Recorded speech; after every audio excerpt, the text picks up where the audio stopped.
রাজ্যে বিরোধী দলনেতা বলছেন এই আতঙ্ক থেকে যদি এই বাংলাকে বেরোতে হয় তাহলে পরিবর্তন আনতে হবে। হিঙ্গলগঞ্জে পরিবর্তন সংকল্প যাত্রায় ছিলেন আজ বিরোধী দলনেতা শুভেন্দু অধিকারী এবং সেখান থেকে তিনি মমতা বন্দ্যোপাধ্যায়কে চ্যালেঞ্জ ছুড়লেন এবার বিরোধী আসনেই বসবেন মমতা বন্দ্যোপাধ্যায়। একই সঙ্গে হিঙ্গলগঞ্জের মানুষকেও ডাক দিলেন এই পরিবর্তন সংকল্প নেওয়ার জন্য। হিঙ্গলগঞ্জকে তৃণমূল মুক্ত করবেন বলে চ্যালেঞ্জ ছুড়লেন শুভেন্দু অধিকারী।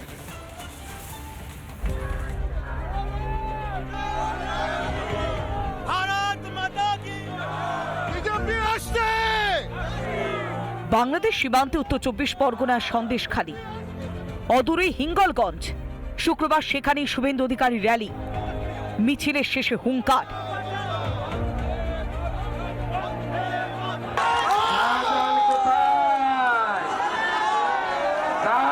কোথায় তোমার দেখা নাই রে, তোমার দেখা নাই।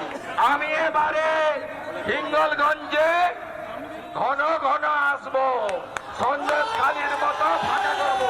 2026-এ পরিবর্তনের ডাক দিলেন শুভেন্দু অধিকারী। রাজ্যের বিরোধী দলনেতা শুভেন্দু অধিকারী তিনি বললেন, সন্দেশখালীতে যেমন পদ্ম ফুটেছে ঠিক তেমনই হিঙ্গলগঞ্জেও ফুটবে পদ্ম। 2026-এ পরিবর্তন হবে গোটা বাংলা জুড়ে। পদ্ম ফুটা শুধু নয়, তৃণমূলকে বুথে খুঁজে পাওয়া যাবে না। এবং আমি আপনাকে বলে গেলাম, এখানে আইএসএফ যদি প্রার্থী দেয়, আমাদের সঙ্গে আইএসএফ এর লড়াই হবে। হিঙ্গলগঞ্জে পদ্ম ফুটবে বলে আত্মবিশ্বাসী শুভেন্দু অধিকারী। রণকৌশল তৈরি।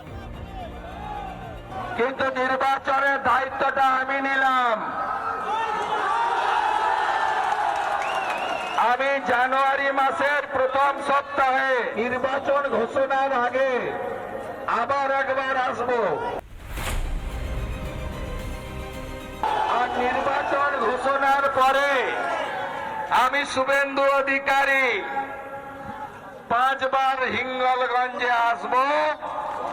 আমি বলে গেলাম। 24-এর লোকসভা ভোটের নিরিখে সন্দেশখালীতে পিছিয়ে ছিল তৃণমূল, এগিয়েছিলেন বিজেপি রেখা পাত্র। এবারও কি সেই পথেই হাঁটবে হিঙ্গলগঞ্জ? আমরা কে চাইছেন? পরিবর্তন চাইছেন। কেন মমতা বন্দ্যোপাধ্যায় উন্নয়ন করছে না? পরিবর্তন চাইছি। হিঙ্গলগঞ্জ বিধানসভায় আগামীতে 26 সালে বিজেপি ক্ষমতায় আসছে, 100 আছে, পরিবর্তন অবশ্যম্ভাবী। তৃণমূলের আমলে দুর্নীতি আর দুর্নীতি দেখে ক্লান্ত বাংলার মানুষ। অনুন্নয়ন, বেকারত্ব উপরি পাওনা হয়ে গিয়েছে তৃণমূলের জমানায়। এবার তাই মানুষ পরিবর্তন চায়। বাংলার বিকাশে হিঙ্গলগঞ্জেও ভরসা বিজেপি। রিপাবলিক বাংলা। নানা ধরনের কন্টেন্ট দেখার জন্য লাইক করুন, শেয়ার করুন আমাদের ফেসবুক পেজ, সাবস্ক্রাইব করুন আমাদের ইউটিউব চ্যানেল। পাশাপাশি অন্যান্য ব্রেকিং নিউজের জন্য অবশ্যই চোখ রাখুন রিপাবলিক বাংলায়।